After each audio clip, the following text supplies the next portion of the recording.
MPC BiPC ఇంటర్లో ఏ group అయినా సరే best degree course India's first industry integrated AIDP degree. Call now.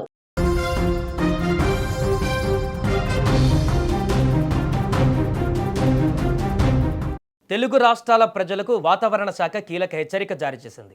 బంగాళాఖాతంలో ఏర్పడిన ద్రోణి ప్రభావంతో ఆంధ్రప్రదేశ్, తెలంగాణ వ్యాప్తంగా పలు జిల్లాలలో వర్షాలు కంటిన్యూగా కురుస్తున్నాయి. ముఖ్యంగా భాగ్యనగరం, హైదరాబాద్లో నిన్నటి వరకు వర్షాలు దంచుకొడుతున్నాయి. నిన్నటి నుంచి రాత్రి కురిసినటువంటి కుండపోత వర్షానికి నగరంలోని పలు ప్రాంతాలలో అస్తవ్యస్తంగా మారాయి.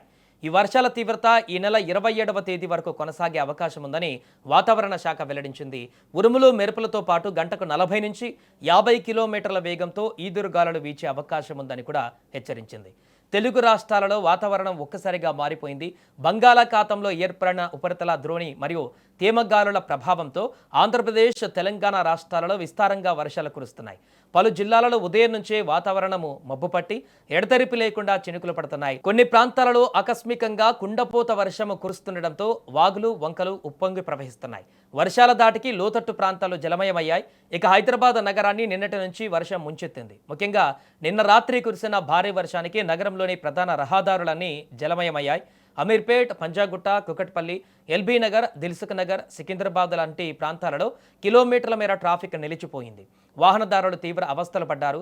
లోతట్టు బస్తీలలోకి వర్షపు నీరు చేరడంతో ప్రజలు రాత్రంతా తీవ్ర ఇబ్బందులు ఎదుర్కొన్నారు. జీహెచ్ఎంసీ, డిఆర్ఎఫ్ బృందాలు వెంటనే రంగంలోకి దిగి మ్యాన్హోల్స్ క్లియర్ చేయడం, నీటిని తోడేసే పనుల్లో నిమగ్నమయ్యారు. మరోపక్క జూలై 27 వరకు కోస్తాంధ్ర, యానం, రాయలసీమ, తెలంగాణలో వర్షాలు కురుస్తాయని భారత వాతావరణ శాఖ చెప్పింది. ఈ నెల 27 వరకు వర్షానికి తోడుగా ఉరుములు, మెరుపులు, పిడుగులు కూడా పడతాయంటూ వెల్లడించింది. వర్షం సమయంలో గంటకు 40 నుంచి 50 కిలోమీటర్ల వేగంతో ఈదురుగాలులు కూడా వీస్తాయని తెలిపింది. తెలంగాణలో జూలై 22 నుంచి 27 వరకు వర్షాలతో పాటు ఈదురుగాలులు వీస్తాయని వెల్లడించారు. దాదాపు 2 నెలలకు బ్రేక్ ఇచ్చినటువంటి వర్షాలు ఇప్పుడు ఊపందుకుంటున్నాయి. ఇటు ఉత్తర కోస్తా, దక్షిణ కోస్తా ప్రాంతాలలో రాబోయే రోజులలో తేలికపాటి నుంచి మోస్తారు వర్షాలు కురిసే అవకాశం ఉంది. అల్లూరి సీతారామరాజు, ఏలూరు, కాకినాడ, పశ్చిమ గోదావరి జిల్లాలలో వర్షాల తీవ్రత కొంత ఎక్కువగా ఉండవచ్చని ఐఎండీ తెలిపింది. గంటకు 40 నుంచి 50 కిలోమీటర్ల వేగంతో ఈదురుగాలులు వీచే అవకాశం ఉన్నందున సముద్రం అలజడిగా మారనుంది.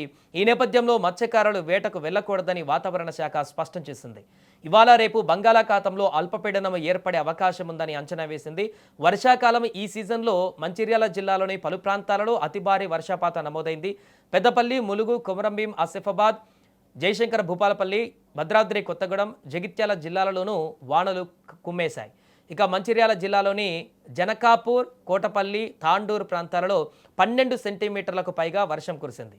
సో వాతావరణ నిపుణుల విశ్లేషణ ప్రకారం పసిఫిక్ మహాసముద్రంలో ఉష్ణోగ్రతలు తగ్గకపోవడం, ఎల్నినో ప్రభావం బలంగా ఉండడంతో తెలుగు రాష్ట్రాలలో మేఘాలు కమ్ముకున్నా అనుకున్నటువంటి స్థాయిలో ఆకస్మిక వరదలు రాకపోవచ్చని అంచనా వేస్తున్నారు.